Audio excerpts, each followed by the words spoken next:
নমস্কাৰ দৰ্শকসকল আপোনালোক সকলোকে জেডি নিউজৰ অন্য এটা ভিডিঅ' লৈ পোনপ্ৰথমে স্বাগতম জনাইছো দিবলৈ লৈছো দিনটোৰ প্ৰথমটো খুবই গুৰুত্বপূৰ্ণ খবৰ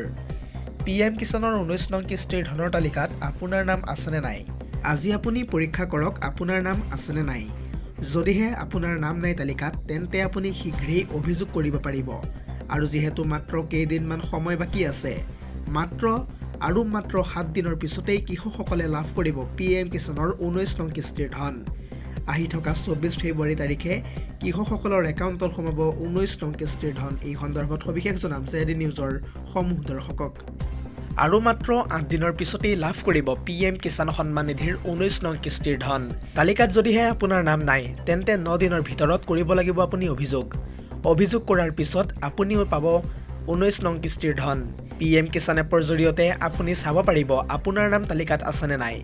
আহি থকা 24 ফেব্ৰুৱাৰীত কোটি কোটি কৃষকৰ একাউণ্টত সোমাব পাৰে ধন পুৱাতেই 19 নং কিস্তিৰ 2000 টকা লাভ কৰিব কৃষকসকলে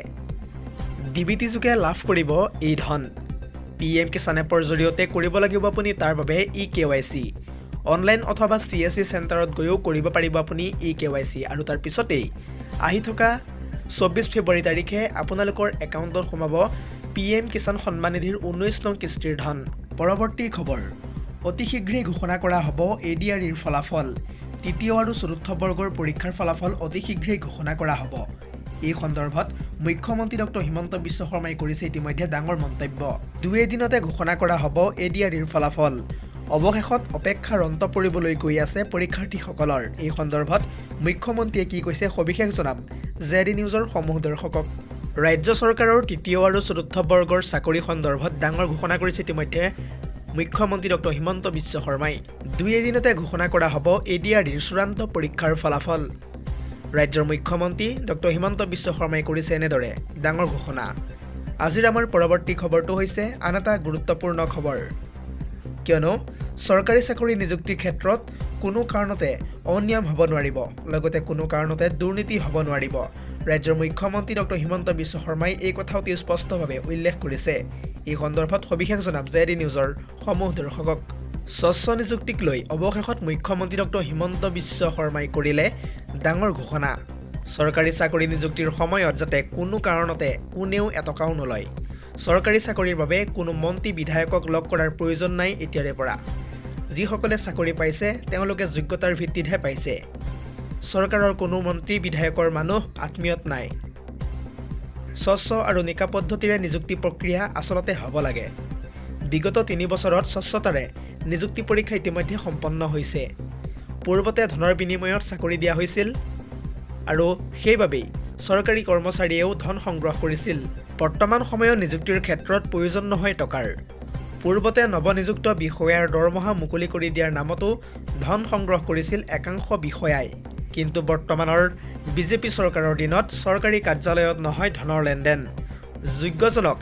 উপযুক্ত সুবিধা দিলে IAS বিষয়াও হ'ব পাৰিব স্বচ্ছ নিযুক্তিক লৈ এনেদৰে মুখ্যমন্ত্ৰী ডক্টৰ হিমন্ত বিশ্ব শৰ্মাই ডাঙৰ মন্তব্য কৰা দেখিবলৈ পোৱা গৈছে আজিৰ আমাৰ পৰৱৰ্তী খবৰটো হৈছে আন এটা বহুতেই বেছি গুৰুত্বপূৰ্ণ খবৰ কিয়নো চৰকাৰী কৰ্মচাৰীৰ বাবে ভাল খবৰ আপোন ঘৰ আঁচনিৰ দৰেই আহি গ'ল আন এক নতুন আঁচনি এই আঁচনিৰ ফলত চৰকাৰী কৰ্মচাৰীৰ বিদ্যুতৰ বিল শূন্য হৈ পৰিব প্ৰধানমন্ত্ৰী সূৰ্য ঘৰ আঁচনিৰ অধীনত চৰকাৰী কৰ্মচাৰীয়ে লাভ কৰিব একোটাকৈ ছলাৰ পেনেল কোনো বন্ধকী নিদিয়াকৈ বেংকে চৰকাৰী কৰ্মচাৰীক দিব ঋণ ইয়াৰ জৰিয়তে সংস্থাপন কৰিব পাৰিব ছলাৰ পেনেল ৰাজসাহায্যও লাভ কৰিব এই আঁচনিৰ জৰিয়তে ইয়াৰ ফলত বিদ্যুতৰ বিল হ'ব শূন্য মুখ্যমন্ত্ৰী ডক্টৰ হিমন্ত বিশ্ব শৰ্মাই বিদ্যুতৰ বিলৰ সন্দৰ্ভত এনেদৰে ডাঙৰ ঘোষণা কৰা দেখিবলৈ পোৱা গৈছে আজিৰ আমাৰ পৰৱৰ্তী খবৰটো হৈছে আন এটা গুৰুত্বপূৰ্ণ খবৰ কিয়নো স্থানীয় লোকসকলক উচ্ছেদ চলাই আদানীক এতিয়া বৰপিৰা পাৰি দিছে নেকি অসম চৰকাৰে থলুৱা লোকৰ স্বাৰ্থক বিঘ্নিত কৰি এনেদৰে এতিয়া আদানীক অসমৰ প্ৰায় 1000 বিঘা মাটি পুনৰ দিবলৈ ওলাইছে বা ডিমা হাছাওৰ 9000 বিঘা মাটিৰ পিছতেই এতিয়া পলাশবাৰীৰ 1000 বিঘা মাটি আদানীক দিয়াৰ জোৰজা চলাইছে চৰকাৰে আৰু এই সমগ্ৰ ঘটনাক লৈ তীব্ৰ উত্তেজনাৰ সৃষ্টি হৈছে লগতে স্থানীয় লোকে তাৰ মাজতেই প্ৰতিবাদী কাৰ্যসূচী ৰূপায়ণো কৰিছে প্ৰতিবাদকাৰীসকলে অতি স্পষ্টভাৱে কৈছে যে আমি কোনোপধ্যেই কোনো মূল্যৰ বিনিময়ত অসম চৰকাৰৰ এই পৰিকল্পনাক ভুলতো সফল হ'বলৈ নিদিওঁ আমি সবিস্তাৰে ফুল প্লেটৰ মাধ্যমেৰে সবিশেষ জনাম জেডি নিউজৰ সমূহ দৰ্শকক স্থানীয় লোকক উচ্ছেদ চলাই আদানীক বৰপীৰা পাৰি দিছে অসম চৰকাৰে। থলুৱা লোকৰ স্বাৰ্থক বিঘ্নিত কৰি পুনৰ আদানীক অসমৰ প্ৰায় 1000 বিঘা মাটি প্ৰদান। ডিমা হাছাওৰ 9000 বিঘাৰ পিছত এইবাৰ পলাশবাৰীৰ 1000 বিঘা মাটি আদানীক দিয়াৰ যোজা চলাইছে ইতিমধ্যে চৰকাৰে, যাৰ বাবে গুৱাহাটীৰ নাতিদূৰৰ পলাশবাৰীত থলুৱাক উচ্ছেদ চলাবলৈ চাইছে এইবাৰ চৰকাৰে। আৰু এই ঘটনাক লৈ ক্ষোভিত পলাশবাৰী ৰাজহ চক্ৰ অন্তৰ্গত বৰদোৱা বাগানবাসী ৰাইজে উত্তেজনাময় পৰিস্থিতি বিৰাজ কৰিছে। জাতি মাতি ভোটৰ কথা কোৱা বিজেপি চৰকাৰৰ এনে কাণ্ডক লৈ গৰজি উঠিছে ইতিমধ্যে অঞ্চলবাসী। বহিৰাগত বণিক গোষ্ঠীৰ অসমৰ ভূমি গতাই দিবলৈ লোৱা কাৰ্যক বিৰোধিতা কৰিছে ইতিমধ্যে স্থানীয় লোকসকলে। চৰকাৰৰ উচ্চপদস্থ বিষয়াই উচ্ছেদ চলাবলগীয়া ভূমিৰ পৰিদৰ্শন কৰাৰ পিছতে এতিয়া উত্তপ্ত পৰিস্থিতিৰ সৃষ্টি হৈছে। ৰাজ্য চৰকাৰৰ এই সিদ্ধান্তৰ বিৰুদ্ধে প্ৰতিবাদী কাৰ্যসূচী ৰূপায়ণ কৰিছে ইতিমধ্যে স্থানীয় লোকে।